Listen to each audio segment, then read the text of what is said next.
Samajwadi party ने अपनी बात रखी है। पिछली बार जब उपचुनाव था और उपचुनाव में जो धांधली हुई उसको लेकर के भी शिकायत की गई कि किस तरीके से सरकार ने मिलकर के अधिकारियों के सहारे वोट की चोरी नहीं की, वोट की लूट की, डकैती की, और जो समाजवादी पार्टी के नेता कार्यकर्ता आते थे उनको फोर्स से रोका जाता था, पुलिस रोकती थी। बूथ के अंदर प्राइवेट ड्रेस में पुलिस वोट डाल रही थी। अधिकारी जात के आधार पर पोस्टिंग पाए थे और उन्हें निर्देश थे कि भारतीय जनता पार्टी को किसी भी परिस्थितियों में आपको जिताना है। हमारे पास बगल में अवधेश प्रसाद जी खड़े हैं, सांसद हैं अयोध्या के। इनकी खुद की विधानसभा में चुनाव चल रहा था।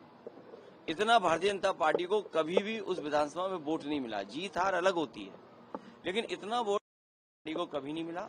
लेकिन बेईमानी कर करके बड़े पैमाने पे हर बूथ पर जात के आधार पर अधिकारी लगा करके, जात के आधार पर पोस्टिंग दिलवा करके वोट की लूट की गई थी। और उससे पहले 2022 के चुनाव में जब समाजवादी पार्टी ने, और मैंने खुद आरोप लगाया था कि जानबूझ करके समाजवादी पार्टी को वोट काटे गए, डिलीट किए गए, तो चुनाव आयोग ने नोटिस दिया। नोटिस के जवाब में मैंने 18,000 ऐसे वोट जो डिलीट कर दिए गए थे, 2019 में उन्होंने वोट डाला था, 2022 में डिलीटेड हो गए थे, और जबकि वो वहां मौजूद थे। वो 18,000 वोट की हमने सूची दी थी। आज तक चुनाव आयोग ने कोई कार्रवाई नहीं की। कम से कम आज तो बताए कि चुनाव आयोग ने क्या कार्रवाई की है। क्या वो भी जो दोषी थे उनके अधिकारियों के खिलाफ कोई कार्रवाई की गई हो? एक तस्वीर है जिसमें पुलिस का अधिकारी सीधा रिवॉल्वर तान करके रोक रहा है वोटर्स को।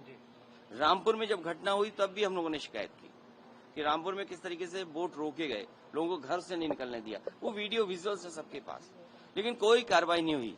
सरकार बीजेपी की है लखनऊ में, सरकार दिल्ली में बीजेपी की है।